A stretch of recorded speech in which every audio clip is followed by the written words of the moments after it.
WWF in your house, buried alive. Yep. We're just killing a guy in the main event because, I don't know. Anything can happen in the World Wrestling Federation. So, yeah, that's happening. We got title matches. We got number one contendership matches. We're building towards Survivor Series. But also a guy's dying in the main event. All that and more on the Apron Bump podcast. It's the hardest. Talk around and disregard it. Strip you off the ground, show you what heart is. Standing strong and proud, nothing can knock this. Let's get it started. What is up, everybody? Welcome to the Apron Bump Cobcast. That is funny, though. Like, if I had a podcast about corn, it's not funny, actually. Now that I say it out loud, it's not funny. Some things should probably just stay in my head. What's your favorite kind of corn, by the way? I feel like corn is like... I never get excited about corn, unless it's kettle corn. I am a... Fun fact about the hardest part of the ring. By the way, that is who I am, and this is the Apron Bump podcast. I don't think I ever finished my little intro there. But kettle corn, fun fact about me, I am a slut for kettle corn. If you put a bag in front of me, I will eat the entire thing. Just standing there, not talking to anybody, not watching TV. I will just like sulk over like a psychopath and just it just gets me. It just gets me. Kettle corn does. But yeah, nothing corny about this show. Actually, yeah, it is. It's actually the epitome of corny. Buried alive, folks. Yes, the very first Buried Alive match in WWE history. I'll actually be covering another one here in a few months, probably, for Survivor Series 03. But here in the what was this, October of '96, we have the first ever Buried Alive match. Very apropos. Did I say that word right? For the Halloween season. I mean, the very nature of the match, if you're not familiar with a Buried Alive match, which, I mean, hell, they haven't done one since, was 2003 the last one? I think it might have been. So, shit, it's been about 2 decades since we've seen one, at least on WWE TV. I don't know, maybe GCW did one, or fucking Wrestling Society X, or like one of those. I'm sure it's happened somewhere else, but if you're a relatively new fan, you might not be familiar with the concept. And the stipulation is there's a big pile of dirt by the stage. You got to put your opponent in the grave and bury them until they have passed away, and then you win the match. You win the winner's purse.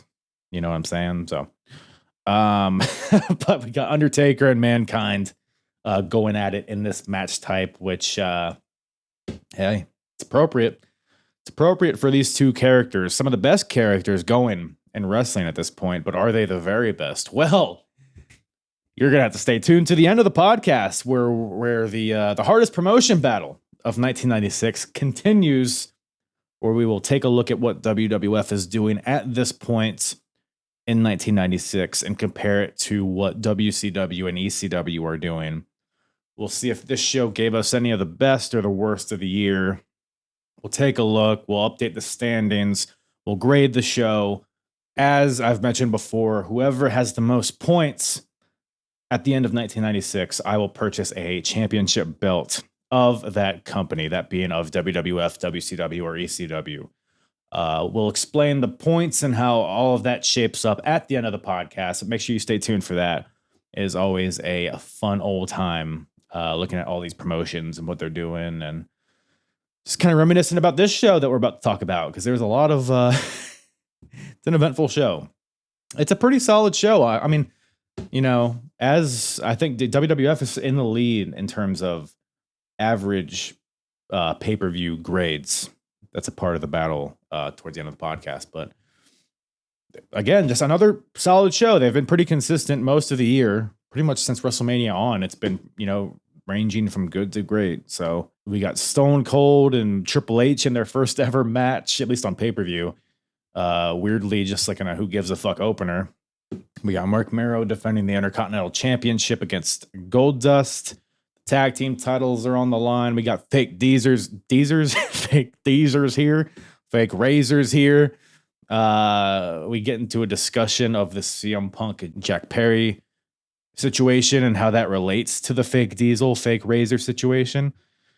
And Sid and Vader go one-on-one to see who will be the number one contender going into Survivor Series, which is just a beautiful disaster, and I loved every second of it. So there's a lot to get into with this show. But before we get into it, gotta give a shout out to my guest, Charlie, formerly, kind of, sort of, from GETCHO podcast, returning to the show. Always a good old time with Charles. Like I said, not a regular on GETCHO anymore, but he's just a sweet boy, and I love having him on. Love talking to wrestling with Charlie. So go follow him at Chardy_B96, I believe is what it is. This will all be in the description below. He changes it all the time. He used to be Chardy B Bad, which would have been appropriate because Johnny B Bad's on this show. It's a whole thing. Maybe we get into it. So do that. Give Charlie a follow. Give me a follow at Apron Bump. All across the board. Twitter, TikTok, X, Instagram, YouTube, all that stuff. I hate that fucking song. Also, join the Discord. Link is in the description as well. The Predictions League will be getting underway here at Dynasty. So you'll want to be in the Discord for that if you want any participation in that. I'll have some sort of prize, probably. But it'll just be a fun time. And the Discord's a great time. We talk current wrestling. We talk retro wrestling. We talk food. We talk romance. I don't know. Anything you want. So hop on in there. Get off X. Get in the Apron Bump Discord. And let's make sweet, sweet love, shall we? But yeah, I guess we'll just get right into it, huh? Why lollygag anymore? WWF In Your House 11. Buried Alive. With myself and Charlie. Charlie? Is that from? Charlie? Is that, Charlie? I'm thinking of the fucking donkeys. Not the donkeys, but the, Hey, let's just get into the episode, huh? I use up all my brain capacity on that completely, so this might be even worse than my last my last appearance on the show, so we'll see. Would you say that you're buried in work? Oh my god, I'm barely alive. Now we're cooking with gas. See, it's already better. Just kidding. Yeah, anything could have been better. So just to prepare for this, I wanted to watch my old tapes and see how I was doing. Just improve on my game. Watch your tapes. Okay. I watched my tapes. So I turned on the last episode that we were on. I was like, I kid you not. After the first second, I'm like, nope. I think we were both tired. It was a little early in the morning. I think we were both hungover, both a little gay. So there's a lot going on, You speak for yourself, right? I wasn't hungover. Anyway, so right. We were both hung though. But anyways, just kidding. We're both oh, sorry, no nudity. Does yours look like a thumb? I got 3 thumbs. Here's a question. First of all, have you ever tasted penis before? No, God no. I feel like left out for some reason, because for you to ask me that implies that it's a very normal thing. So I had to think about it for a second. I'm like, wow. I mean, you're not inclusive. It's fine. It's whatever. You're a bit bigoted, but that's fine. But I was just thinking, because you put up your thumb, right? And I'm like, well, penis must just taste like a sweaty thumb, no? Oh, you know what? That's after you test that out, let me know, dude. Look, if I could reach, I would. You know what I'm saying? I can't just go. I probably could go ask anybody. Guys are kind of sluts, but yeah. I'm not here to argue. I'm not here to argue with you. Pick one guy on this card to suck his dick. Who are you picking? Goldust. I don't like how fast that just shot out of your mouth. Yeah, it's a lot of work though. You got to take off the entire jumpsuit. There's probably glitter in there. It's gonna get in your teeth. At that point, I'm tired. I have a headache. Yeah. I turn over to sleep. You think it's gold? I mean, there's no doubt in my mind it is. I mean, Yeah. look at his skin. Or is that? Oh, that's paint, isn't it? No. It's he's just a naked man painted in gold.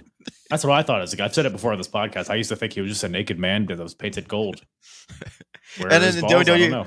in WWE, it's completely normal. Vince McMahon's just like, anything can happen in Wrestling Federation. Oh, goddamn, pal. Well, it's Naked like Caucasian men. I mean, is that crazier than, I don't know, having a match where you have to murder your opponent via burying alive? Is that crazier? My favorite part of all that, it's like, in next match, a man will be literally buried alive. It was just the way he said it. So there's no drama behind it. He didn't even sell that it was something. He was just like, yeah, someone's getting buried alive after this.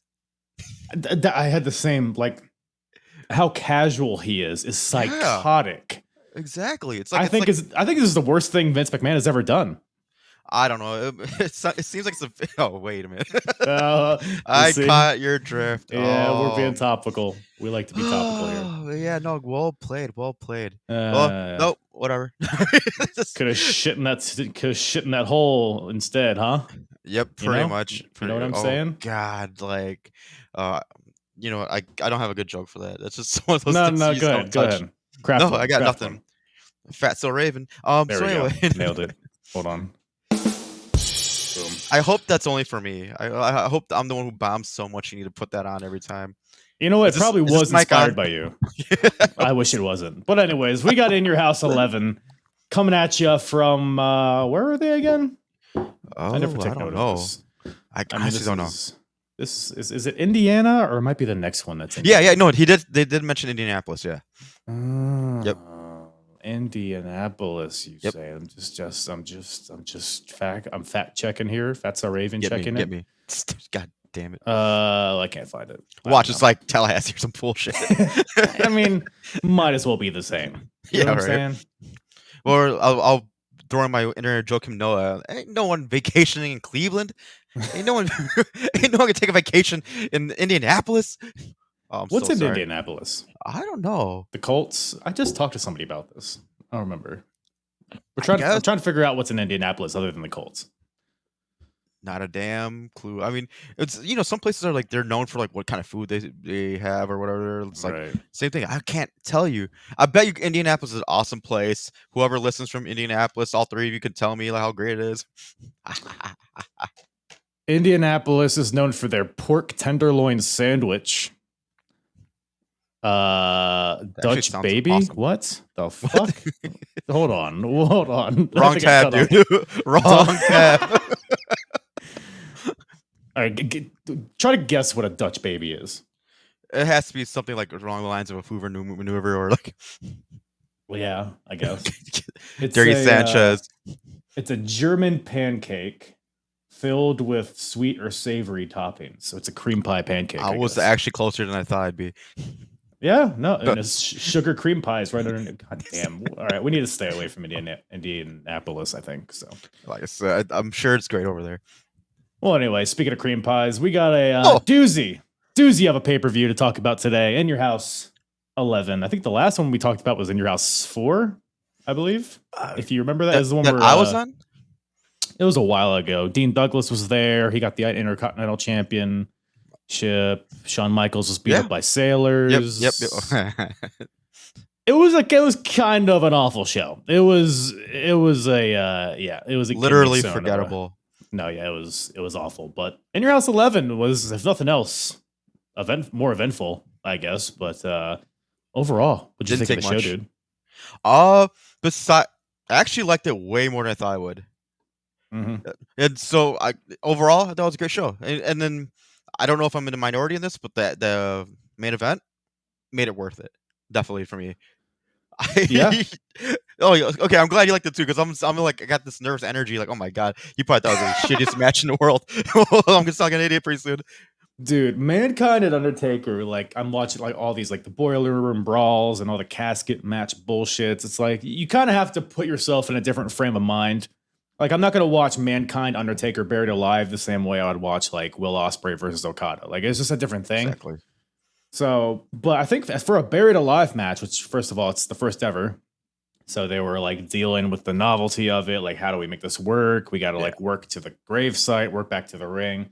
Yeah. And I guess we'll talk more about the details later. But I thought, yeah, I agree. I think the main event, I mean, maybe the best buried alive match ever. I mean, I'm not like a connoisseur of them. There haven't been that many, I guess, but I thought it was really good, the main event.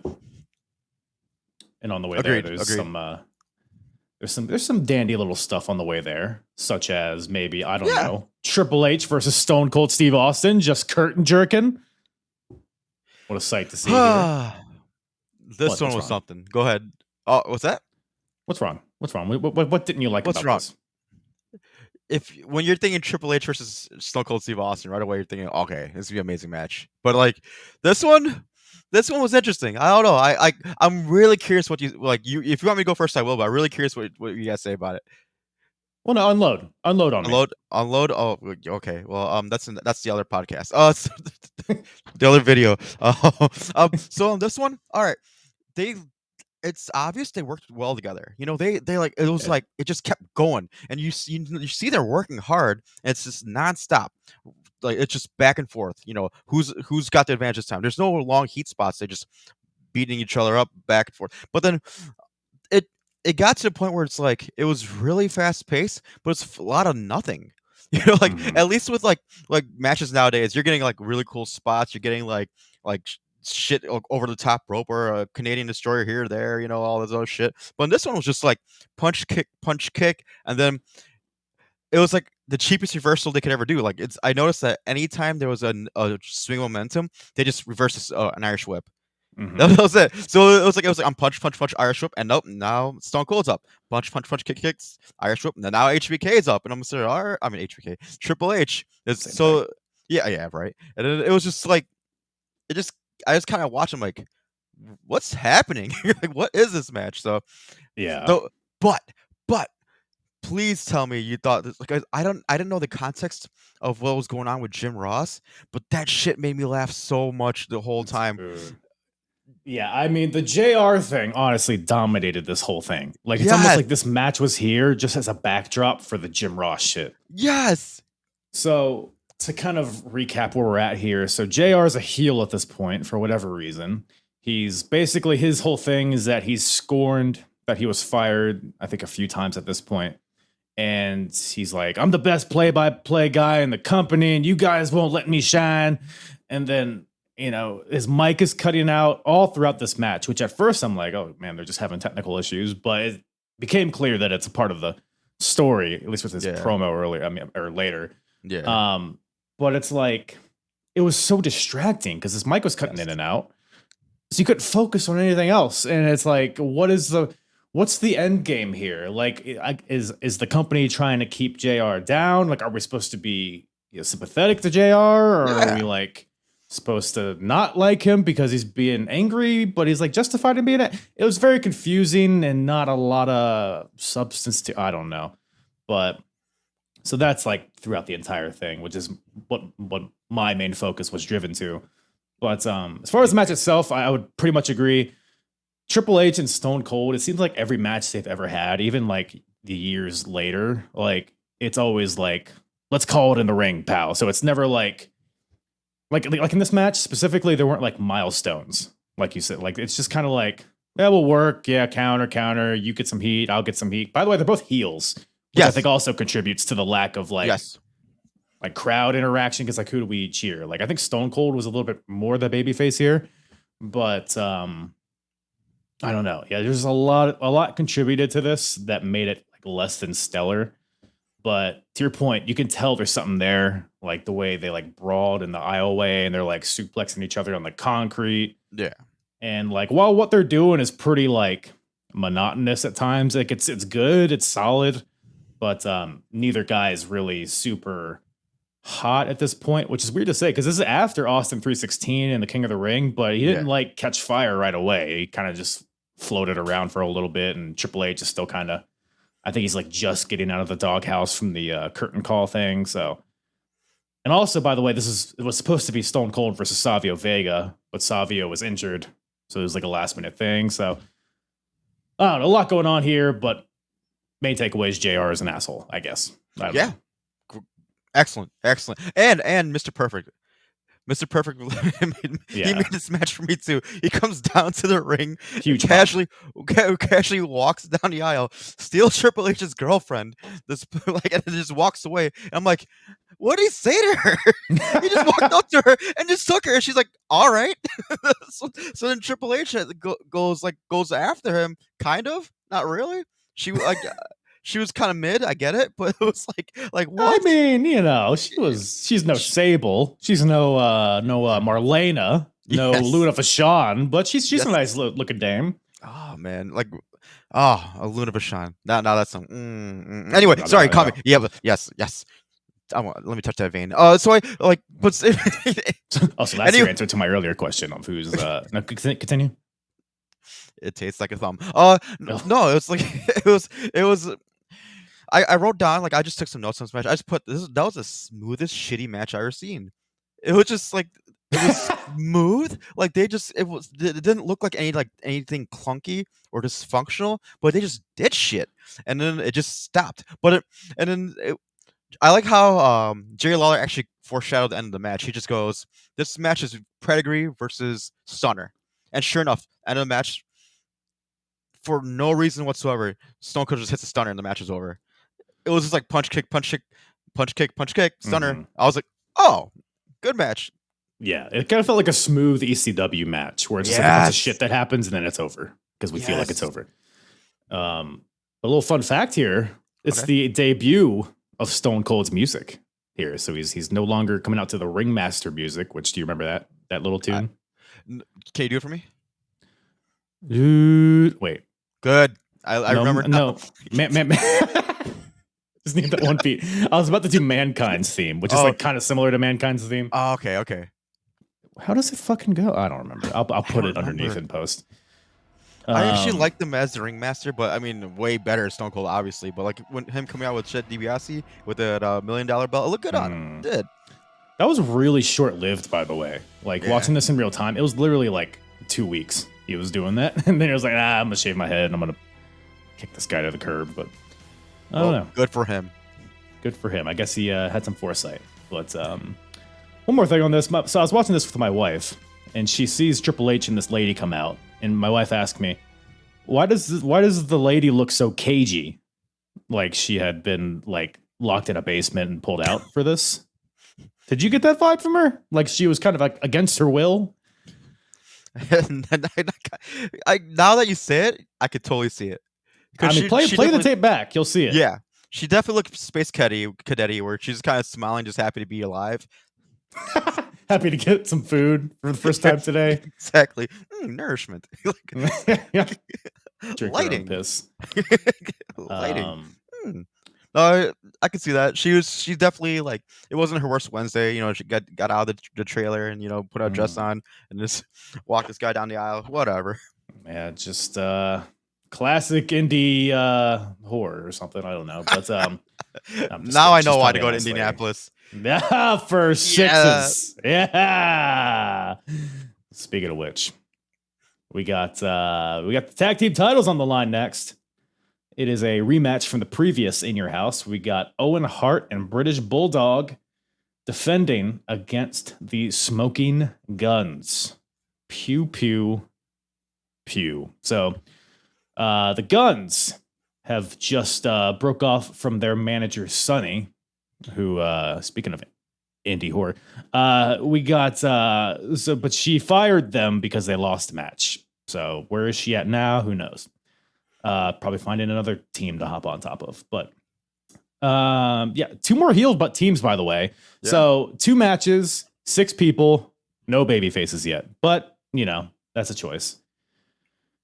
It's a 96 WWF tag team match, is what I'll say about this. I think the main takeaway here is it seems like they're gearing up for a Billy Gunn singles run. They're kind of building tension within the Smoking Guns. Billy's acting a little more cocky. He's got a little bit more personality. And they have a little miscommunication there towards the end. But it was fine for what it was. It didn't blow my pants off, but it was fine.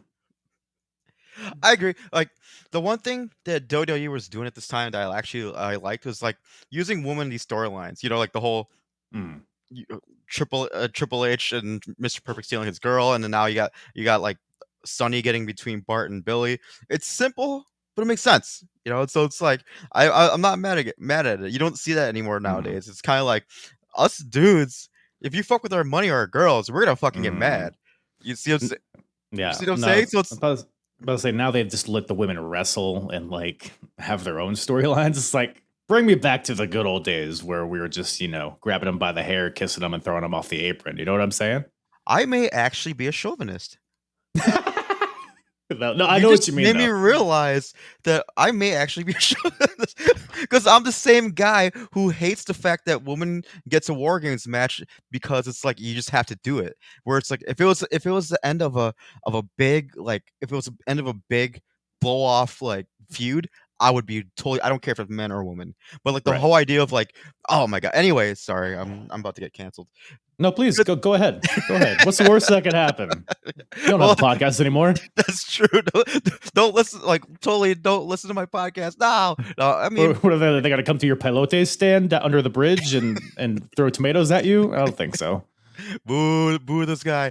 Well, in the end, same thing. I don't care if it's men or women. If you're gonna have a yearly cage or was it Hell in a Cell or yearly, like I get a yearly elimination chamber because it sets up for WrestleMania. I'm fine with that. Mhm. But if you're gonna do a yearly War Games, I think it's stupid. I don't care if it's men or women. So I that's agree. I'm there. You know, so Money in the Bank I think makes sense.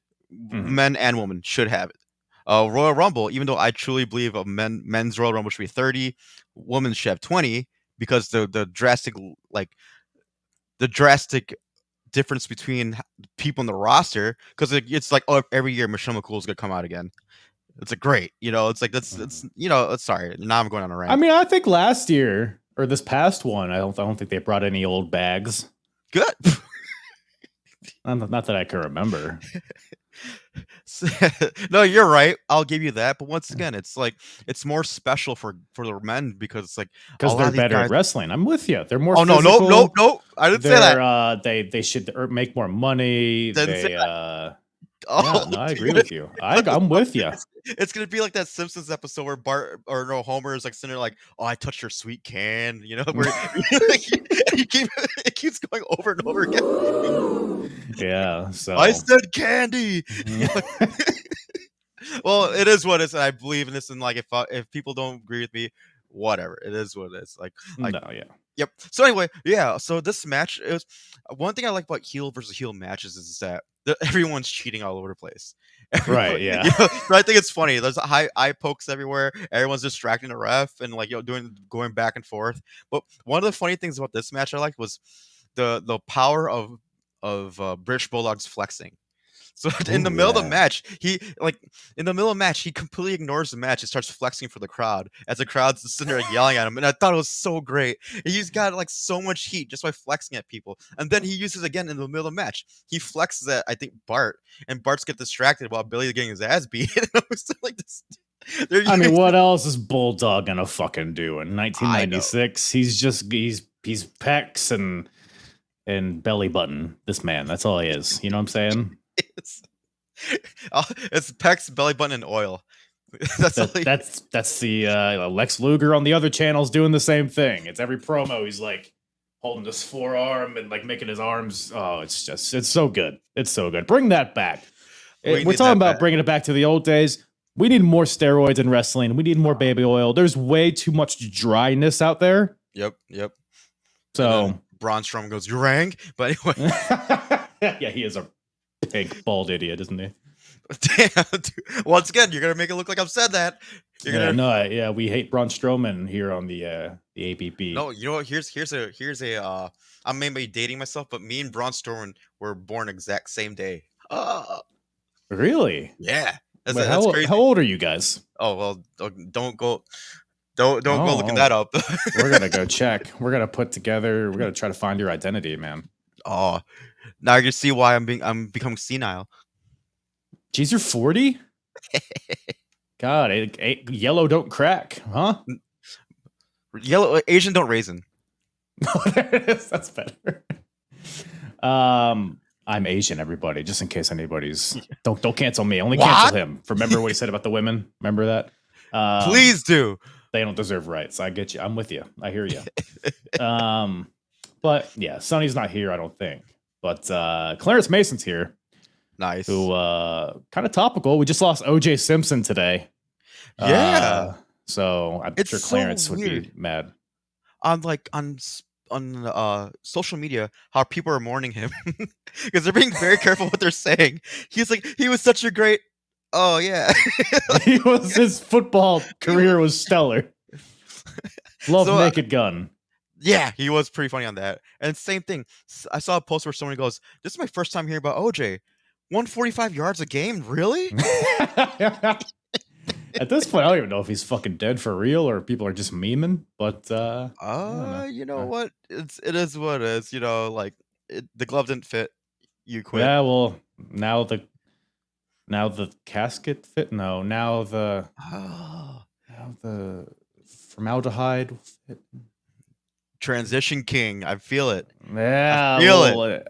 Is now the juice is expired, huh? It's not loose Guerrera? anymore. It's tight. Juventud Guerrera? Now there's only one juice. Now we only got one juice that is loose. Well, anyways, Billy Gunn's here. He's bald. He's not bald. He's blonde. So yeah, he's flexing. He's flexing a lot too. Bart's really the only guy in here not flexing, and Owen, I guess. But ultimately, I think Bart. Yeah, Clarence Mason. Clarence Mason's probably flexing underneath that suit, though. You gotta think. Right.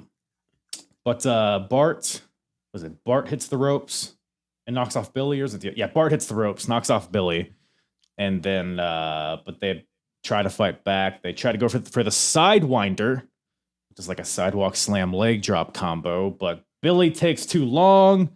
Bulldog kind of awkwardly pulls Bart backwards, so Billy misses, and then Owen hits him with a kick and gets the pinfall. So Owen and Bulldog win. Kind of a clunky finish, but that's the story they're telling, I guess. So I missed the spinning heel kick. It was him, Quang, and Taco Mission, whatever the fuck. Like those. No clue.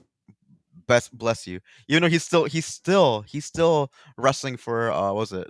What team is he on Michinoku now? Pro? No, he's in New Japan. I'm trying to think of what team he's on. Oh, Just Five Guys. Oh, yeah. I was about to say he was Zack Sabre Jr. Is he still? Yeah. No. Okay. Zack Sabre's got his own team now. He's in TMDK. Yes. Yup. Anyway, but yeah. The spinning heel kick was a pretty cool move. Not when Owen did it this last match, but he didn't like it. Did he hit him with his asshole? I think maybe he got like 2 feet of air and totally did a spinning heel kick onto the guy's stomach. Well, and the poor guy had to apparently. The poor guy had to sit down for a 3 count for that. It's just like Bart. It's like, yeah, that's true. No butterbean. But that man did take out Dr. Death, though. He did knock out Dr. Death, so. Whew, that's a whole other bag of hammers. But yeah.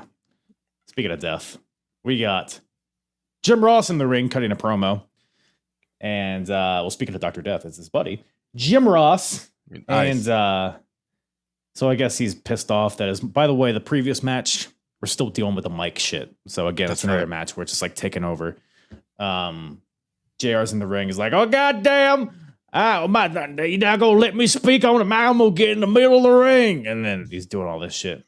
Basically, because he brought in Diesel and Razor, which we'll touch a little bit more on later. But he's like, I'm bringing all these talent in. I'm bringing Bret Hart back from South Africa, which is like, I didn't know he Dave Chappelle'd the WWF. But I guess Bret's coming back.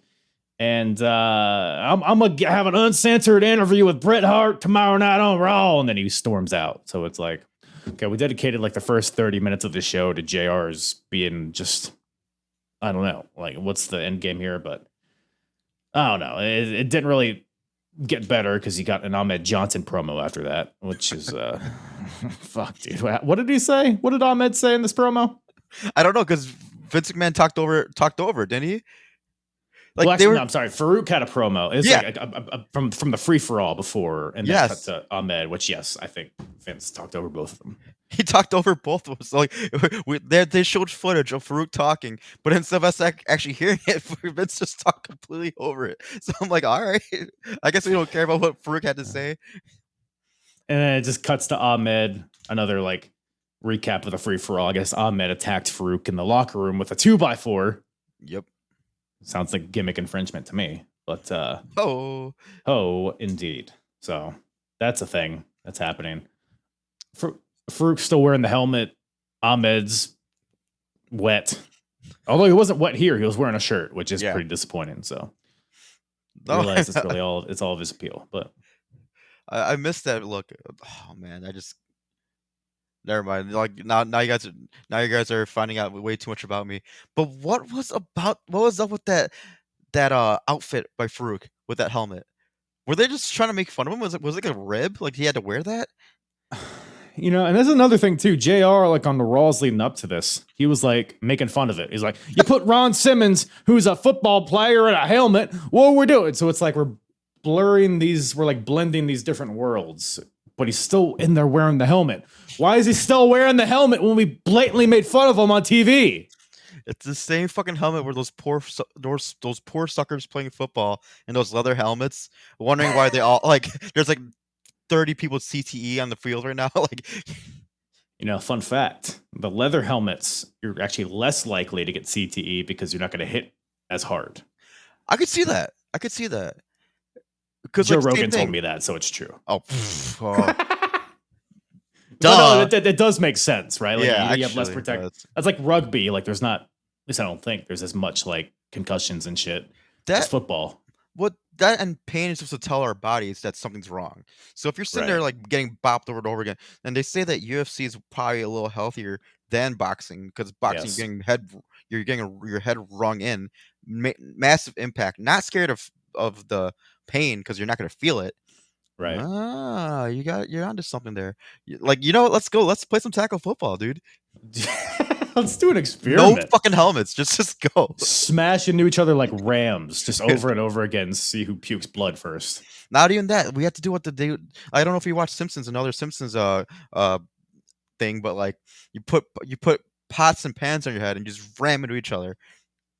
I like that idea. I like that for science, though. Right? Science. I think it's what Chris Nowinski's doing, but putting on a helmet and well, anyways.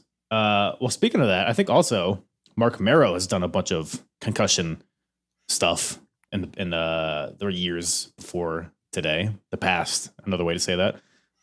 Mark Marrow is here defending the Intercontinental Championship against your boy Goldust. We got Sable with Marrow, we got Marlena with Goldust. All the hens are loose, you know what I'm saying? Right where they should be, right, Charlie? Ringside. In their dresses. If I could knuckle me up. Let's just say this. Sable should have never been in the ring. Yes. Thank you. Former women's champion, Sable. Oh my god. You've never won the women's championship. Me? Yeah. I mean, I could have. It's the same title that Io Sky held, right? They're in the same lineage, I think. Oh my god. So Io Sky, Sable, same. And you know there's fools out there who would say that Sable's a better wrestler than Io Sky too. God. Look, Sable was serving cunt out here, I would say. So, and that's on period. If I do say so myself. Well, anyways, we got Goldust, we got Marrow here. This match gets underway. Goldust is not very happy with the crowd reaction, so he grabs the mic and says, "If y'all don't shut the hell up, I'm gonna stick my tongue down all your throats." Thoughts? I saw like 3 guys in the crowd be like, "Yeah!" That's what they like to eat in Indianapolis. There you go. It does taste like thumb. So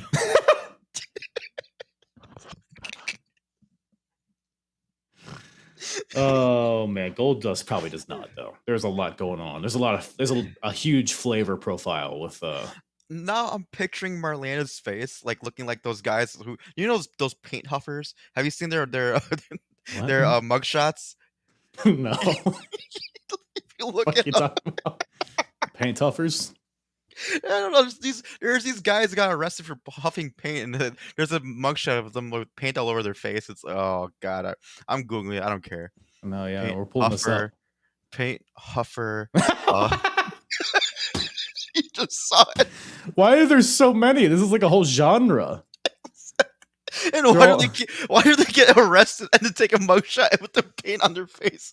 They look like Sting after a 45-minute match. Yes, that's so true. Let sleep. This one guy in full-blown clown makeup. My goodness. Well, Anyway, so that's Marlena after this match apparently. Oh, okay, I see what you're saying. There you go. This joke has layers. That's his pubis paint that's on her face. This is what an awful episode this is. That's the curtain call. Oh, come on now. Never mind. We're back. That's a wild thing you just did. Speaking of which,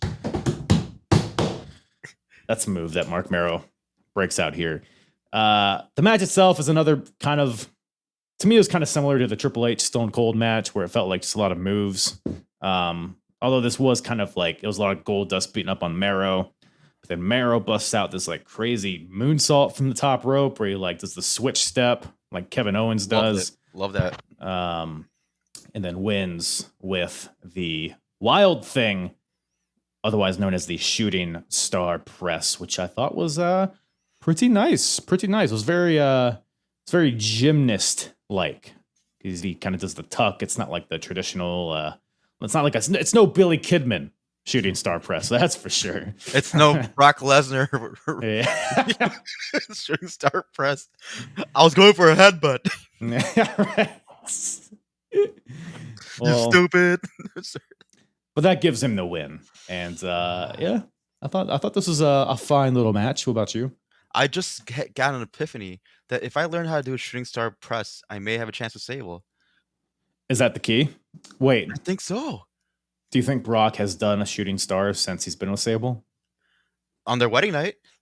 No, that was his redemption. Right into there. God damn it.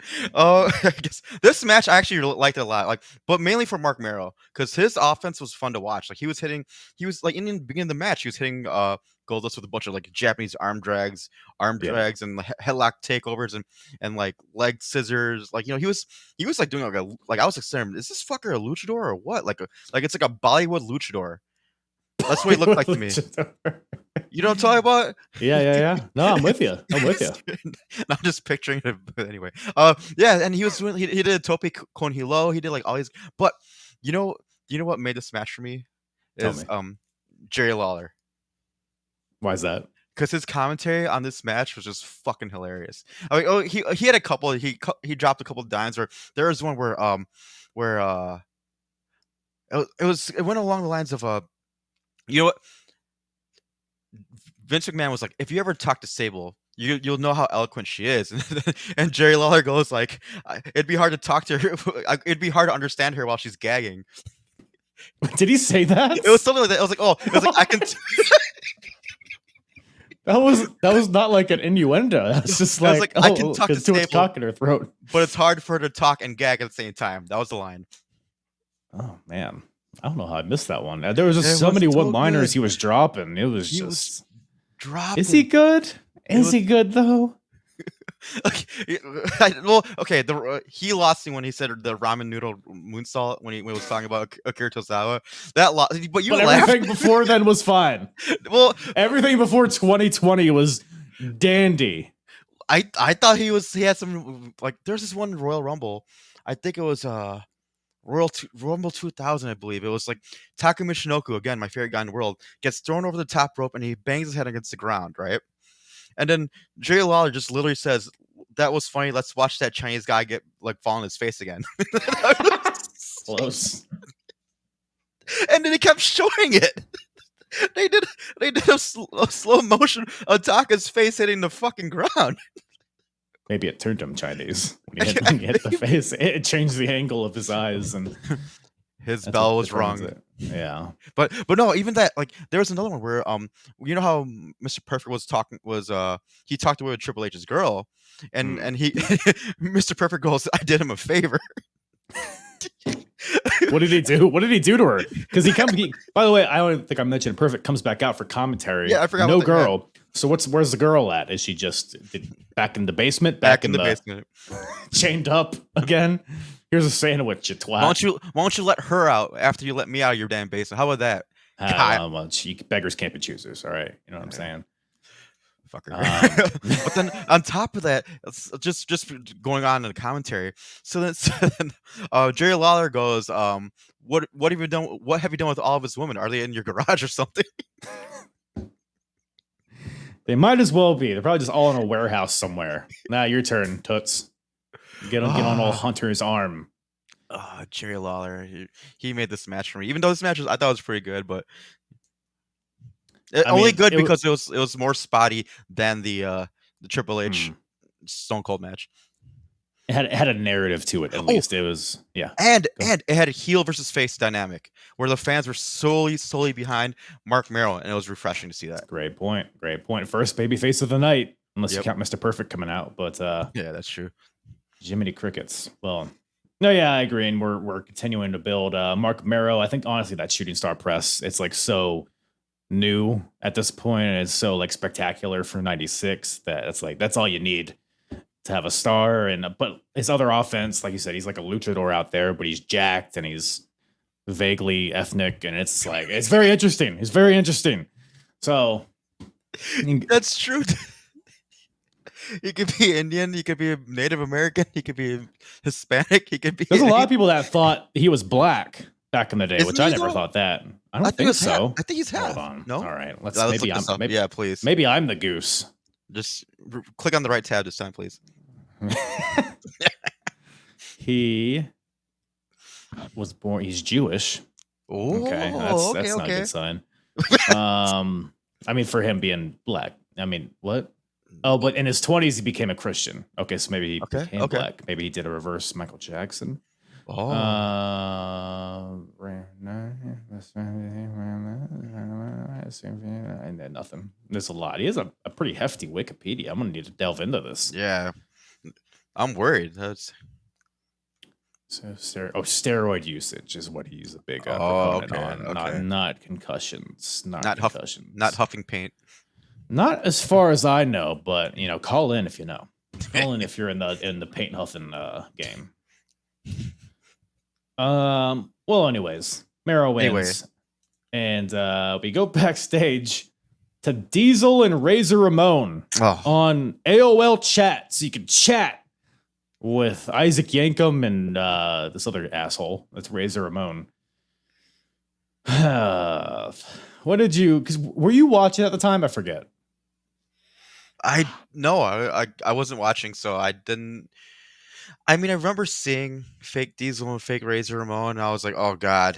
And then that was it. Like, because even as a dumb little kid, I'm like, "What is going on here?" But that's all I remember. I remember just turning the channel. It's like, this is stupid. Yeah, it's just like, honestly, to bring it back to current times. So we'll hear. So Diesel and Razor obviously poking fun at Kevin Nash and Scott Hall, who are on the other channel, who are on the competition WCW. So we're bringing these, caricatures of these guys back to, for whatever reason, kind of reminiscent of AEW showing footage of Jack Perry and CM. Not reminiscent, really, but it's in the way that they're like shooting across the bow at each company. Yeah. Should CM Punk and Jack Perry, should they have just gotten a fake CM Punk and debuted him on AEW? Thoughts? That would be the funniest freaking thing in the world if they did that. I would take that over what they did trying to show that video, because like for me, like I knew it was gonna be something stupid. I really didn't think they would show the footage. I thought it was gonna be a sketch, to be honest with you. So I just figured I wasn't gonna watch it, whatever. And then of course I went on Twitter hoping to see what they actually did. They showed the actual video. I was like, Lordy, guys, come on. But having their own CM Punk would have been god awful funny. They just have some guy with a greased up hair and like just slap a Pepsi can on his arm and just have him like talk bullshit, and they'd been or they could just bring back CP Monk.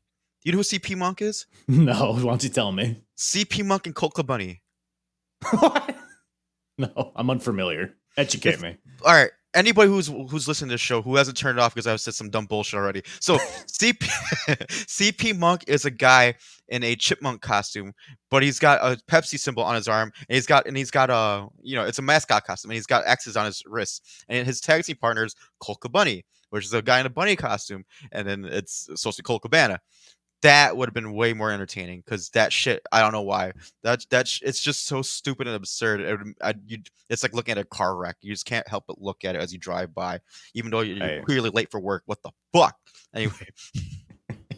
No, it's like, and the reason I like make even the parallel, because they're not exactly the same situation, but it just shows like how rattled they are by the competition. And it's like, there's no end game, really. Like, there's no, like, what is the best case scenario? It's just being petty for the sake of being petty and with no gain. And it only serves as a way to alienate your current audience, which I would imagine if I'm watching in 96 and I see this fake Razor and fake Diesel, like, am I going to be a fan of them? Am I going to think it's entertaining? No, it's going to prompt me to turn the show off. So, just shows that as things change, they stay the same. But yeah. And on top of that, I love Kane's impression of Diesel, of Kevin Nash. Yeah, he's definitely the better. Although Ray's actually, honestly, like the casting, not bad, right? Like it's hard to find giant guys that look like Scott Hall and Kevin Nash. So good. But if it was gonna be Scott Hall, just give him a bottle of fucking I can't think of a good alcohol in time. You know what I'm trying to say. No, I'll edit it in post. I'll make it moonshine. Moonshine. Yeah, we'll edit that. We'll edit that in yeah. Stop. Oh, I don't know how to make this thing stop. But yeah, so fake CM Punk. Let's make it happen, TK. Get what's that asshole's name? Brandon the Cutler. Yeah, Cutler. That fucker. Dress him up. Put him in Chicago tights and make him useful again. Tattoos. Well, again, okay. red hat on. Until the demons. What was he? The it was Dungeons and Dragons, right? And he came out with like cards in his hand, and oh my god, I didn't see that, but I'm pretty sure. I didn't see that, but I'm pretty sure that happened. It's yeah, that was the thing. But bring back that oil guy, Michael Nakazawa. Nakazawa, yes. Fake British Bulldog. Oh, he got his inspiration from Bulldog, is what you're telling me. I never would have made the parallel, but I see it. But they're both wet. Who's the sucker who waited on the phone on hold as they're waiting to talk to fake Razor and fake Diesel? Well, I think it was just AOL chat, so I don't even think they were talking to them. I think they were just chatting. Oh, man. But even so, it's like, what are you going to ask? What would you ask fake Diesel and or fake Razor? How do you feel about fake being here in this moment wearing these outfits that obviously no one thinks you are who you are? I don't know, man. I mean, yeah, I don't know. I was just thinking down the moonshine. Well, that'd be funny. He's like really eloquent too. Like, well, you see, I, as Razor Ramon, truly believe. This VS very. He's oh my god, straight and narrow Razor and. What would you like me to do? Wash the dishes? Would you like? It could have been the good guy and regular unleaded. Yeah, there you go. Yeah, see. They should have had us in the writer's room when they were developing this. Would have been money. Would have been money. This is, you know what? They need us. I'm sorry. I mean, they're psycho for not doing it. But speaking of which, we got Psycho Sid up next, taking on Vader. How could this go wrong? In a number one contendership match. So the winner faces Shawn Michaels at Survivor Series. And Shawn's out there for commentary. What'd you think of his commentary, first of all? I didn't think it was bad. I don't know. Yeah, he was fine. Yeah, he was just like, it was refreshing. Like he Pat McAfee, where he just showed like enthusiasm. He wasn't yelling the whole time like McAfee does, but no, he showed enthusiasm. And like I'm trying to remember half the things he said. It's like I don't remember much what he said, to be honest with you, but at the same time, it flowed. You know, it wasn't distracting. And if anything, like this one was close to being one of my favorite matches of the night. I don't know. I know how you said how could this go wrong. I actually like this match a lot. It was because it's like for two plotting big guys, you're like thinking, oh, punch kick, here we go. But no, these guys were just well, for one thing, I think they might have seriously hated each other because like they were just popping each other really hard, and like I could watch Vader like pork chop people in the forehead all day, every day. yeah. Like I could watch like, and those two, you know, maybe like I'm biased because those two, like back in the day when I was watching WCW as a kid, those were my two favorites by far. I loved Vader, I love Sid, and like this is completely off topic, but both of their entrance themes fit them so well, and it's like Sid's entrance theme. It's kind of like it just creates a weird dynamic where it's like you're thinking like this is his nut job, but he's fist pounding every single person down to the aisle because he's such a big fan favorite. So it's like, so I don't know what it is, but and then Vader comes out with like, you know, like just angry big old dude with that music where it's like exactly he's like I'm gonna hit something. I gotta punch something for real, and like, you know, Jack Sharp power, like, all torso. This Vader is Jesus. He's all torso, and it's like, but yeah, that music is just so menacing when he marches down the ring. It's like he's gonna fucking kill somebody. So I don't know about you. I actually like this match a lot. And same thing, Psycho Sid was doing some like cross bodies. He was flying around the ring and shit, and like he tried to do a sunset flip for some reason. That caught me off guard. Yeah, he fucking threw a sunset flip and then fucking got sat on. But so I thought that was great. Asked for it. And the fans are super behind it. And I think that's why I like it with HBK too. Like he was actually cheering for his buddy, and it all made sense. Yeah, no, because Psycho Sid is the guy that I've turned around on recently. Just the babyface turn, like I don't know what it is about him. I mean, first of all, both these guys are like the larger than life kind of characters, so it fits. And especially in this kind of marquee match, it was just a sight to see.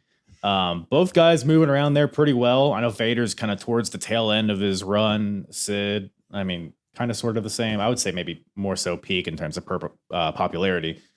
But yeah, it was like a car crash, but in a good way, is basically how I'll describe this. And Sid was kind of fighting from underneath, which was an interesting choice. It was weird just seeing him. Like you said, he's like, he has to bust out the sunset flips and the top rope cross bodies, and he's like firing up, and he's like, it's a very like, at first I was like, I don't know if this is really playing the Sid's strengths, but the match kind of kicked in eventually, and they're just kind of slugging each other. Yeah. So I would agree. I liked it. Good. I was just say, oh man, I'm gonna be a minority in this one too. But for your AEW fans too, Sid throws a Canadian Destroyer onto Vader. It was fucking nuts. Oh man, it was a couple pump knee strikes, some super kicks. At least 10 of them. Yeah, I know the threshold's at 11. All the apron bumps. No, this match it was actually really good. It was but here's my favorite part of the match. Tell me. They advertise this match. It's the Masters of the Powerbomb. And this match ends in a choke. How many power bombs? How many power bombs were in this match, Charlie? Fucking zero. There's the same amount of power bombs in my backyard right now. You know, I just asked the Chipotle about to do a big power bomb in the toilet, but nice. Boom. So yeah, like the master of the power bomb got settled with a choke slam.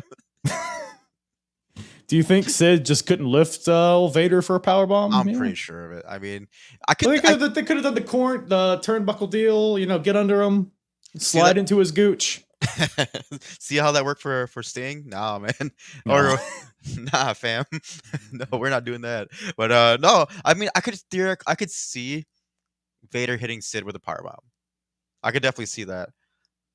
I think it would get close. Yeah, it might turn into one of those Kevin Nash drop you on the back of your neck sort of deal. But it's a risk that I'm willing to take. Yeah, I don't know. Maybe if we're not confident that these guys can hit a power bomb on each other, maybe we don't bill it as Battle of the Power Bombs. Exactly. I don't know. Maybe I'm crazy. It should be Clothesline Master. Yeah.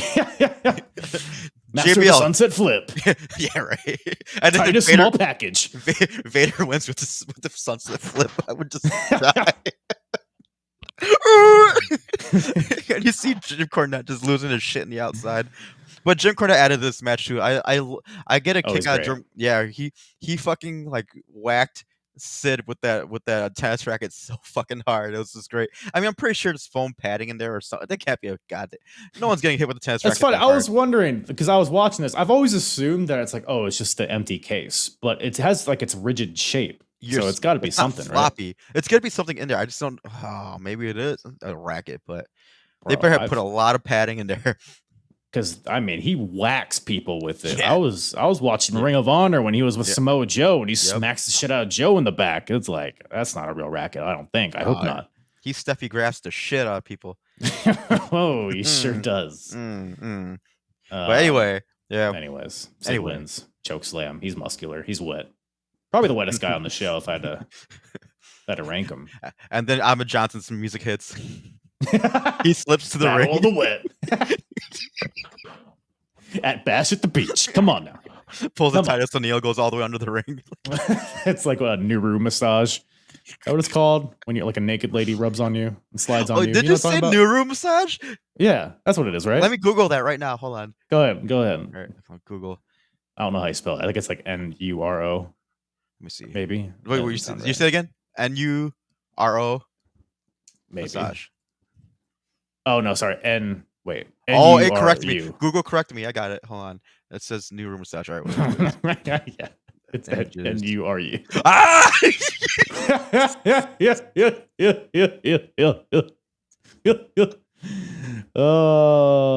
So that begs the question: who would you take a Nuru massage from on this show?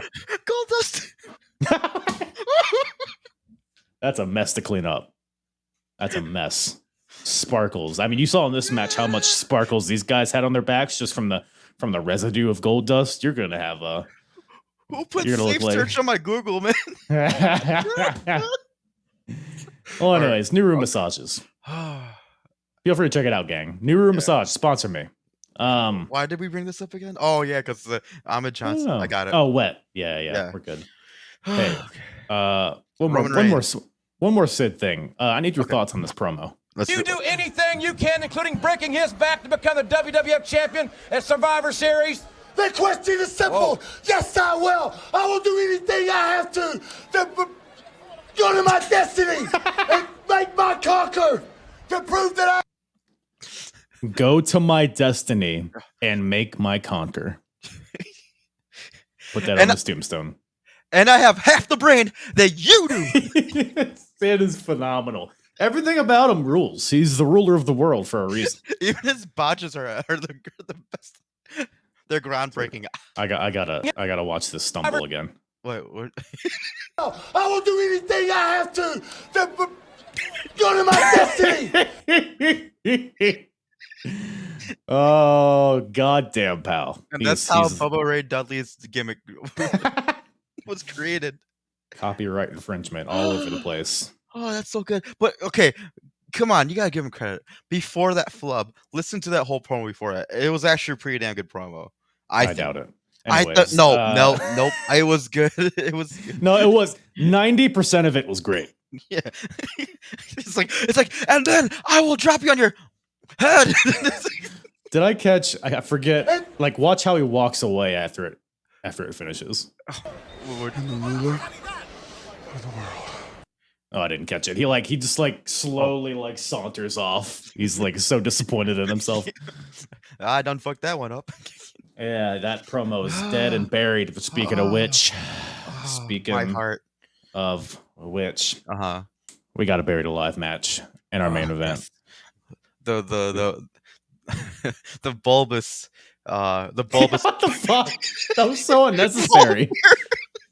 That was Vince, right? They called Paul Bearer bulbous. He called him bulb. You might as well the very plump Paul Bearer accompanies mankind to the ring. The cherubic Paul Bearer. The geometric Paul Bearer. The voluptuous. The voluptuous, that's good. Round as a shape, Paul Bearer. I don't think bulbous is the worst. I think That's that's the pretty last bad. thing I want to be called. I had to like I knew what it meant. I know what that word meant because like I just knew it because and I was like, but I had to question it, so I had to Google it anyway just to be sure. I thought I heard what I heard. Just a picture of ball bearer. Yeah, it is. It's yeah. He's a bulbous fella. I mean, Well, he's not wrong. You can't sue him for slander. No, it's just a rather odd choice of words at a really not opportune time, but all right. So Yeah. Vince McMahon was low key the star of the star of the show because just him and his shit-eating grin anytime JR bitched at him was just part. JR is mean- like, "You're cutting off my mics. This is on purpose." And VKM is like, "What's wrong with your mic? What do you got to say now?" I forgot to mention this too, because JR's mic's cutting in and out, but he's still trying to get his jabs in on Vince because because he's like a guy in the ring will have a wrist lock on, and then JR is gonna be like, "Hey Vince, by the way, that's a wrist lock." In case you didn't know, making fun of the fact that he doesn't no moves. So Yep. But he tried. What a maneuver! What a maneuver indeed. Well, But yeah, Vince casually leads us in to a buried alive match, which the winner is determined when he makes the other guy pass away. So when somebody is dead in this match, then the match is over.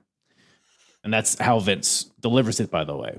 Oh, the winner, this match will continue until like he's just like have an ounce of emotion, Vince. thank you. You're about to lose an employee, but then again, maybe he's not gonna have to pay him anymore, so maybe he's happy about it. That's true. So Oh, knows? Who knows? Well, egg on his face, but how do you put life insurance on a dead man? you don't. Oh, You don't. if a tree falls in the woods, is it Xavier? I'll go.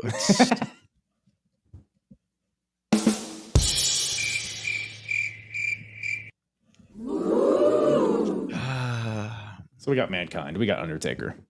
We've gotten here, like I said, through caskets, through boiler room brawls, through Paul the bulbous Paul Bearer turning on the Undertaker and aligning with Mankind. So it's a lot of betrayal, a lot of scuttlebutt, a lot of just emotion and brawling, and I want to kill you and all of that stuff. So now we have this match. Of course, you win the match by there's a mound of dirt on the stage area.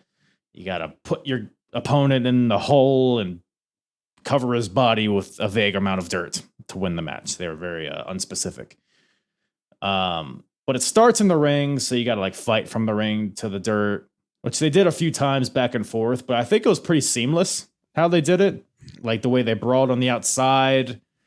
I mean, Undertaker's doing dives from the top rope to the floor. They fight to the hill of dirt. They're trying to throw each other in the hole. And then Undertaker locks in a small package. What are we doing? What? Of all the times to break out the small package, Big Take, it's when you're on top of a mound of dirt in a buried alive match. What is the thinking there, do you think? Can you imagine calling the match like before, like they go over like what we're gonna do? What do you think about me doing a Mahi straw cradle? You know what? I think it might have just been a bet.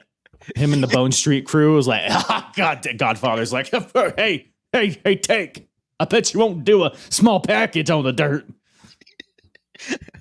You know what? Actually, you bring up a great point. I swear that must be it. Because why the hell you don't see any pinfalls? No. Mankind did try to do a pinfall in the middle of the match after a pile driver, I think, or something like that. But even then, it's like, why? Well, how many times has Undertaker done a fucking small package in his career? Ever. Now's the time to break it out. Exactly. So you know what? You're right. I wouldn't put it past him. That's probably a joke. It had to be, but to me, that was my favorite parts of the match. And believe me, this match was full with moments. There were so many moments. And here, Yes. don't get me started. The beginning of the match, right away. So Mankind's trying to get back in the ring. He's on the apron, and then Undertaker, I believe, just kicks him off the apron, and Mankind goes the back of his head against the railing. And this is like minutes into the match. Yeah. And I'm just sitting there like, all right, that worked out great. But I wouldn't even put it past Mankind be like, no, I'm gonna take this bump for real. And it's what they did. And it was just insane. But to your point, yeah, same thing. The match was inside out, inside out. They did tease the mound a couple times and brought it right back to the ring. Taker was pulling out all his cool moves, and then like it was a big fight feel because when they were hitting each other, it really looked like they were trying to kill each other. This match it just flowed. I loved every second of it. But the other thing too is like, my God, those chair shots. Whew. Oh my! Undertaker can swing a goddamn chair, can he? He can. Like whatever exercise that we all do in the gym, going like this, he must be doing it a lot. Whatever this move is, the ski machine. exactly. Is that what it's called? Because like a tricep pull is this, but you're not gonna get a chair shot out of that. So you gotta do slower. Oh. There we go. Now that's a clip I have. Was it Dragon Slayer? I don't know if you know that that reference, but oh no, now they're behind, now they're in front of you.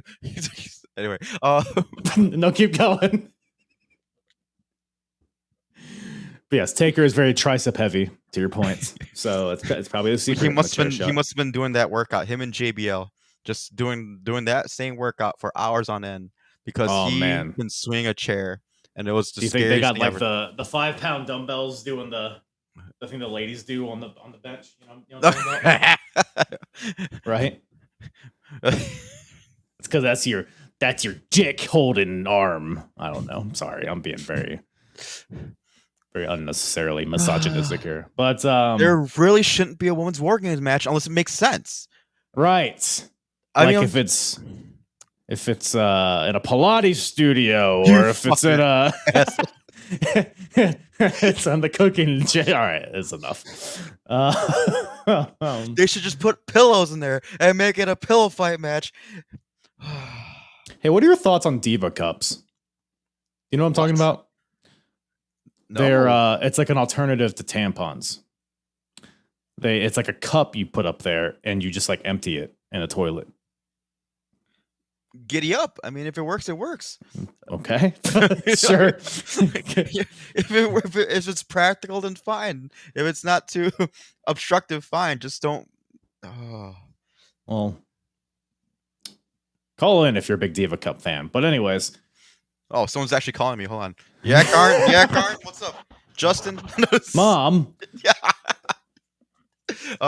But no, this smash was awesome. I'm sorry. It was just great. Perfect mix of spots and like heavy hitting, and yeah, I love this match. Yeah, I mean the chemistry between these two guys, obviously they got it. The intensity, like you said, with all the strikes and the weapon spots. At some point, Undertaker Mankind gets handed a shank from Paul Bearer. I think that's what it was. That. Yes, I forgot about that. Some vague, sharp object that he's stabbing Undertaker in the head repeatedly with. And then, like you said, they get this back and forth to the mound of dirt. They're trying to like hip toss each other in. It was just funny to see like the pure wrestling aspect of this match, which is just a match where you're trying to kill your opponent. But I want to highlight Jerry Lawler again, because when you said the spike, it reminded me of like when Undertaker gets when Mankind just sitting there stabbing Undertaker with a spike, and then what's his name, Vince McMahon's like, this is going too far, this is going way too far, and then Jerry Lawler is just sitting there like, it's no holds barred. You can do it, and Vince McMahon's like, no, even this is too far. Even this is too far. So then Undertaker gets a hold of the spike, and now now he's starting to get Mankind, and Jerry Lawler goes, nope, that's not fair. That's not fair. Like this match he should be disqualified. And I thought that was freaking priceless. Like got him. Yeah, it was so good. And on top of that, there's this one part of the match where there's this one girl. It was a very awkward close up of a female fan. Talking about. Yeah, yep. and the camera just stays on him, right? And then Jay Lawler says something along the lines of like, "Oh man, hold on, what did he say?" It was just so good. It was like, he goes, "I think it was not complimentary." No, it was not complimentary. It just goes, it goes like, yeah. So there's this close up of this female, and she's cute, I guess, and she's kind of pale. Yeah. And then Jay Lawler goes, "I wonder if her Undertaker knows that she got up." Very rude. So Vince McMahon goes, well, what do you mean? But there are a lot of creatures of the night here in Indianapolis. Jerry Lawler goes, yep, she's a creature, all right. Just like it was just an average looking lady. Probably the most attractive wrestling fan in Indianapolis at that point. And a poor girl, what if she watched this match in a replay? Like, oh, I want to see if this match televised as good as in person. And she hears this like, hey! And that lady went on to become Sasha Banks. But I'm a CEO now. Don't get me fucking started on her.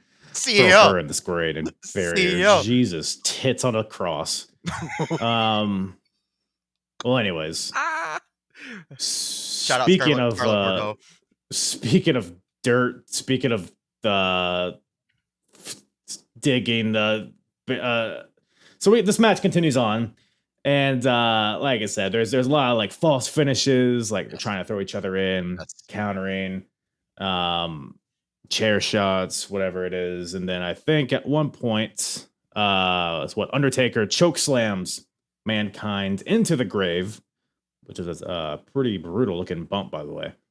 And Undertaker digs some dirt, puts some just enough dirt to like cover Mankind, and then the bell rings and Undertaker wins.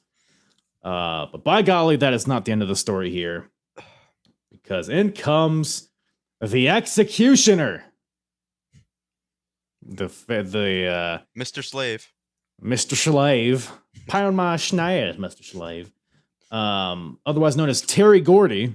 Are you familiar with? Yeah, no shit. Yeah, I was wondering what that was. Okay. Did you happen to see the Dark Side of the Ring that happened a few weeks ago in Terry Gordy? It's a good watch. It's a good watch, and I had no idea that like by this point he was like pretty much brain dead. Like he was kind of running on autopilot, somehow still wrestling. And I can't watch these documentaries. I haven't seen any of them. I can't watch them because it's too real. I hate to hear, like the real bad things that happen to these guys. Yeah. Anyway, we're going. I'm pretty sure it was amazing because people are telling me the Bray Wyatt one's incredible. The Sandman one was nuts, and like the Roman Reigns documentary just came out was really good. The Bray Wyatt documentary is really good. I mean, it's obviously sad, especially towards the end, but it's good. Yeah, I don't doubt it, but yeah, Terry Gordy, because he had like a seizure or something, like the mid '90s at some point. God, I think he was disheartening. He was like even dead for a little bit, then they brought him back to life, and then but he was never the same after that. Like his communication was off, but he could still wrestle somehow. And so he's debuting here in the WWF after a short run in ECW, which I've watched some of that. And under a mask, I don't know if they want to hide his face or what it is, but from what I've heard, it's not a great run for Gordy here. I don't think it's very long. It's not long living. So I'm curious to see how that goes. But he debuts here to help out Mankind. Hits Undertaker in the back of the head with a shovel, digs Mankind out, pulls him out of the grave, throws in Taker, and then Executioner, Mankind, and then all the heels in the locker room, for whatever reason, come out to help bury the Undertaker alive. So you have fucking Goldust coming back out here. My man. Hunter Hearst Helmsley's here. Bradshaw's here. Who else? There's some others, I think, right? Sparky T Plug. I don't think Sparky Plug was out there. Thurman Plug would never. I don't think so either. You're right. He's, when he's first, he's not first, he's last. Exactly. But no, I don't know who else came out. He did mention a few other guys, but whatever. Yeah. It was a lot of guys, and they spend like, I don't know, at least 5 minutes just digging dirt, piling it on top of Taker. And he's dead.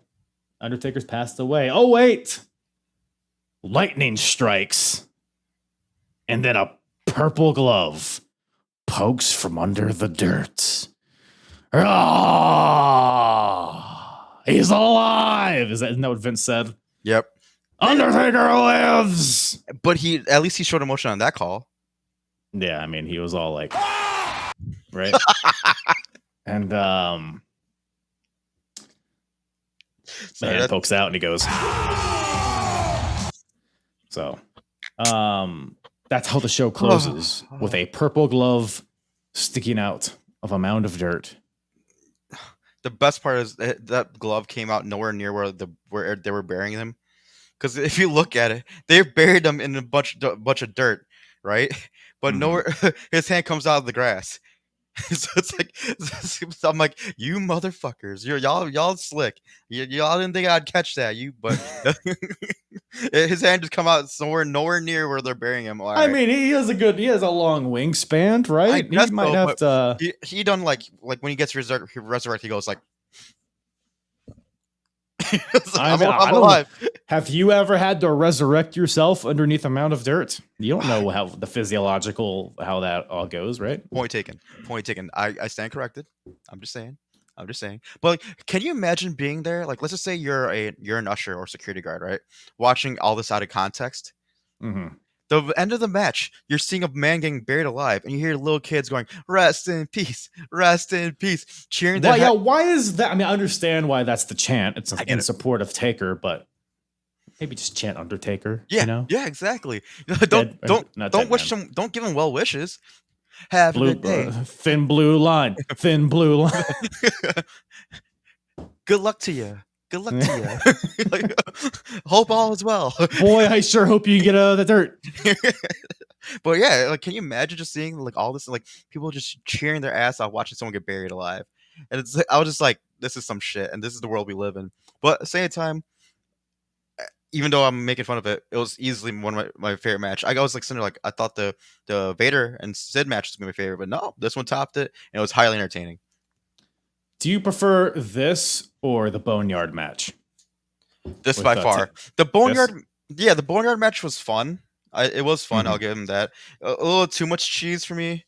You know, like the Good Brothers coming out, it was like kind of stupid. But other than that, no, like it's Boneyard was entertaining. But it's like apples and oranges because you're dealing with something cinematic as opposed to like something live crowd.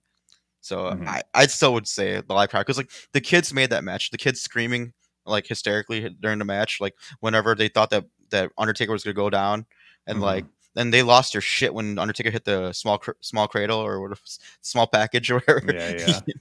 And by the way, I want to emphasize it's a small package, but they both roll within the small package down the hill. So they're like a ball. It's like the most well executed small package that's ever happened. Cool. I wish they kept it going and then counted a pin. The ref was like, oh shit. They go into the hole. They both get buried. It's a draw. Vince McMahon goes, and now they're both deceased. All right, next pay-per-view this Monday on Raw in Chicago. Fucking promoting Survivor Series. Yeah. Before we get to the murder on screen. Yes. Make sure to get your tickets to Survivor Series. Rocky Maivia is going to be wearing tassels. That'll be fun. Like, what are we doing? What are we even? I don't know. That's not a bicycle, folks. That is a Maivia coming down to the ring. I hate this. No, I hate you. Yeah, I hope you do, dude. I really hope you do. Yeah.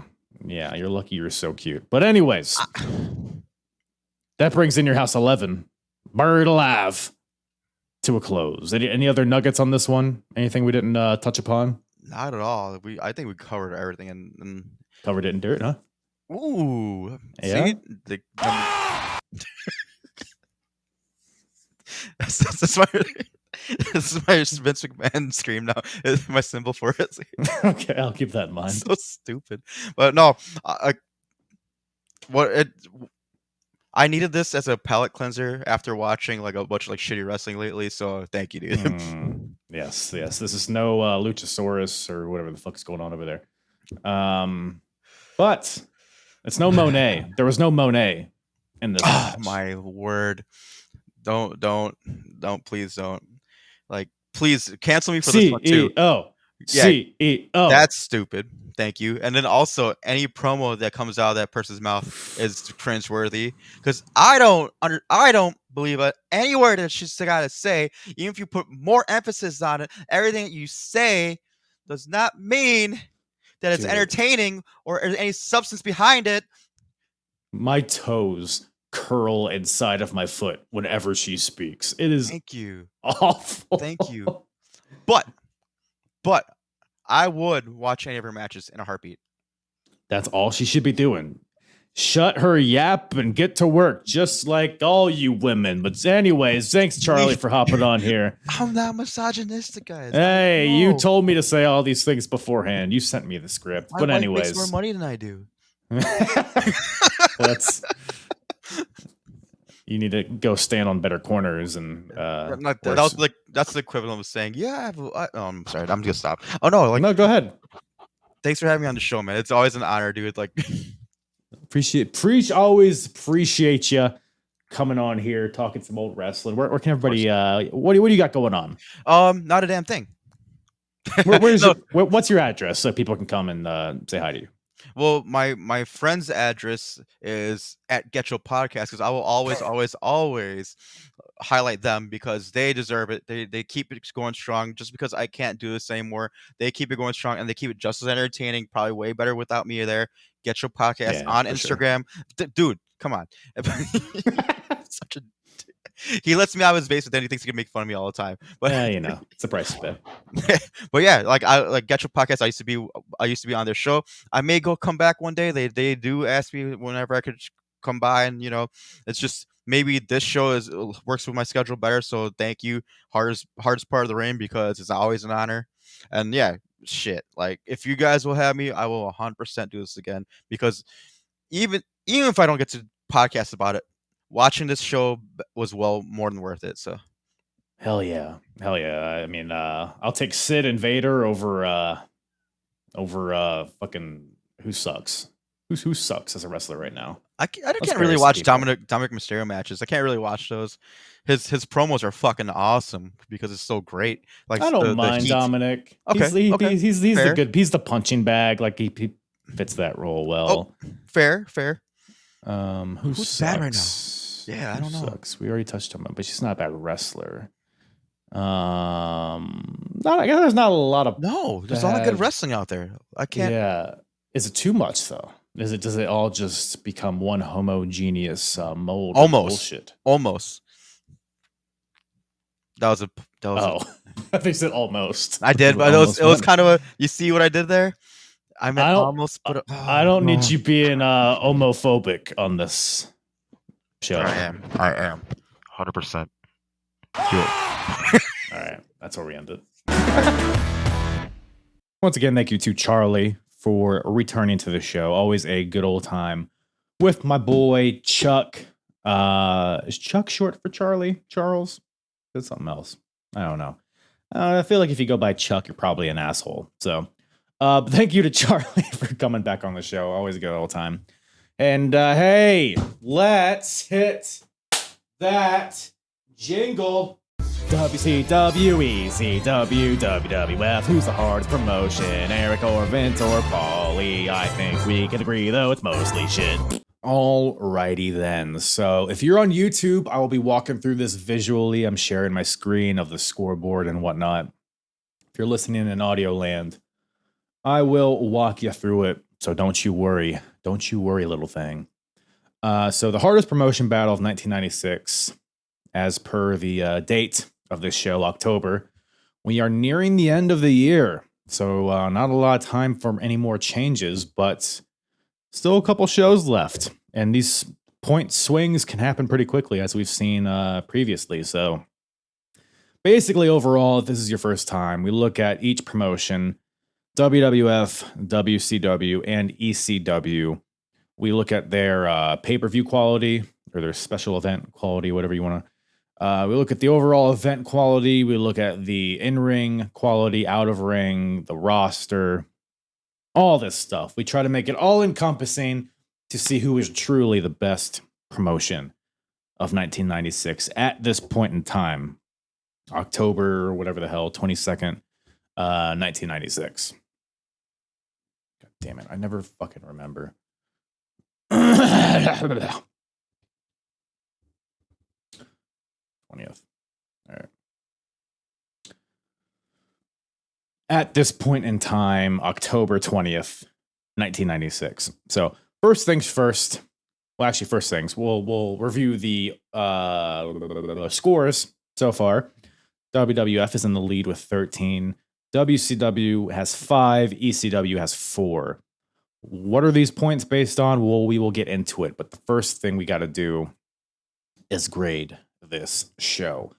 From a scale of S to F, S being one of the best shows of all time, F being a show that I'd rather bury myself in dirt than watch. You know what I'm saying?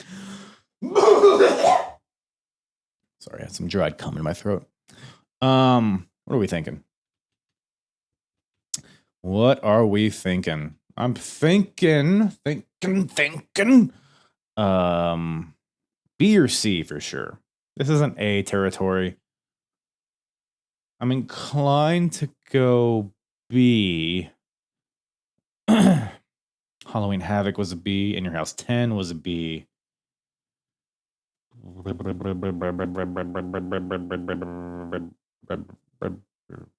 gonna throw a B at it. I think there's value in the Buried Alive match, like how crazy it was and how novel of a concept it was, and the fact that they were able to execute it in a way to where it was a fun match to watch.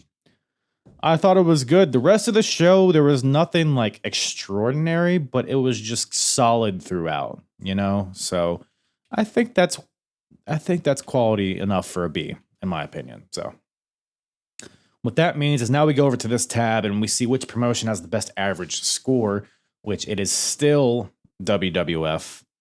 So we go over to the overall scoreboard, the best overall average grade, still WWF.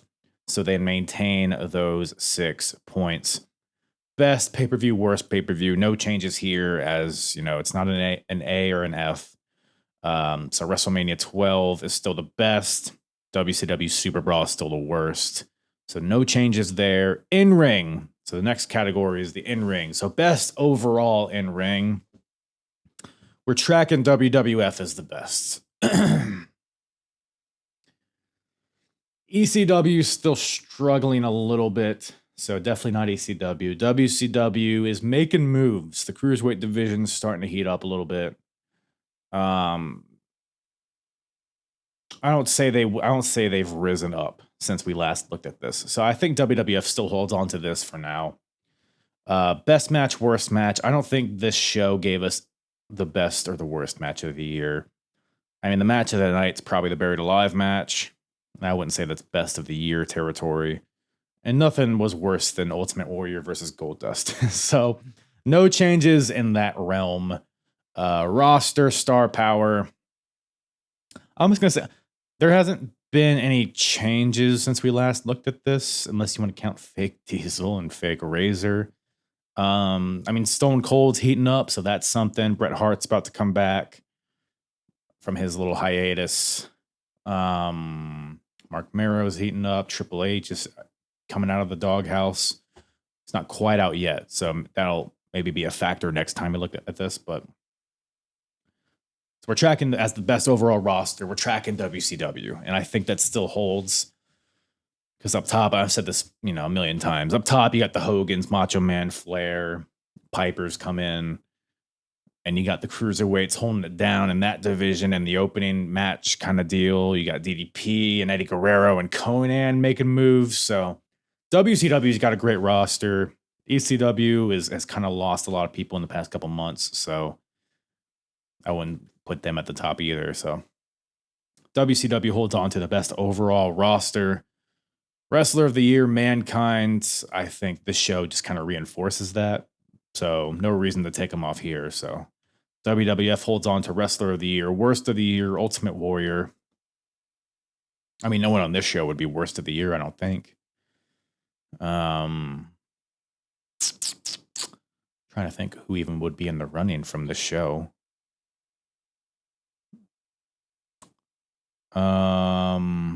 Yeah, no one really. So yeah, Ultimate Warrior still holds on to this one.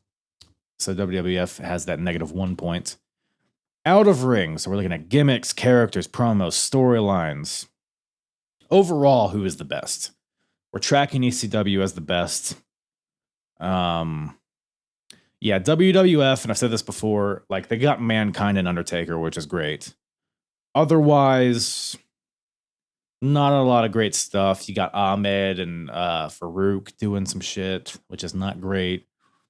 The world title scene, Sean's in a weird place. Sid's now the number one. There's not a lot of story there. You know what I mean? So like, yeah, and ECW is just from top to bottom. You got the Dudley storyline. You got Shane Douglas and the Pit Bulls, which is getting crazy at this point. We've hit the point where Shane Douglas took Pitbull number who's the injured one? The number one? I think it's Pitbull number one, the one with the broken neck and the halo around it. Shane Douglas took the halo and ripped him down to the ground. And the way that all played out, we'll talk more about it in the next ECW episode. But I mean, you got that. You got Sandman and Raven. You got Tommy Dreamers in the picture. The Gangstas and the Eliminators are going at it. Like Rob Van Dam and Sabu. Like it's just from top to bottom. It's just so dense with great stories. So ECW still holds on to this. And the NWO and WCW is great, but it's really a one-note show, I would say. While it is good, I think we'll give it to ECW just because they have more diversity, more of a kind of ebbs and flows throughout the entire show. So, and but the best overall storyline, just the one singular character / storyline, would still be NWO. I would say for sure. I think Undertaker and Mankind gives them a run for their money. I don't think they're number one. I think they would probably be in the top three.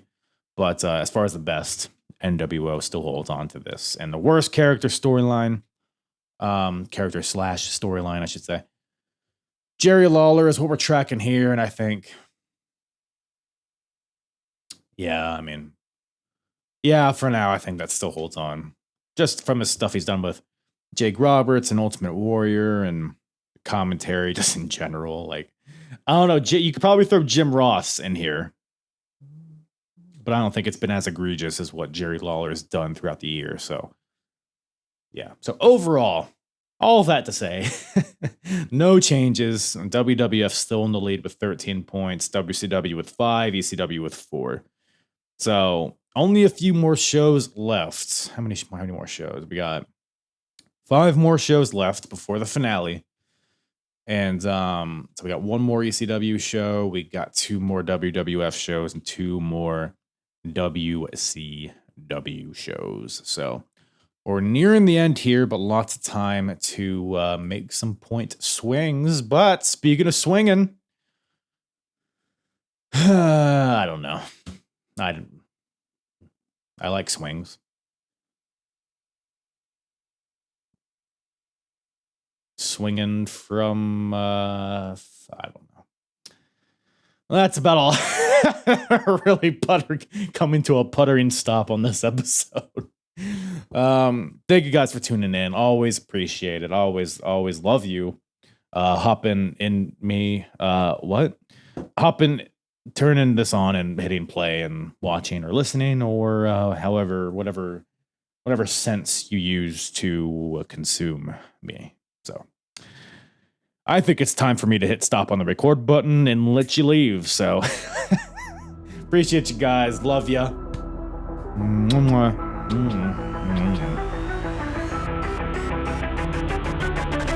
I'm hard. Yeah.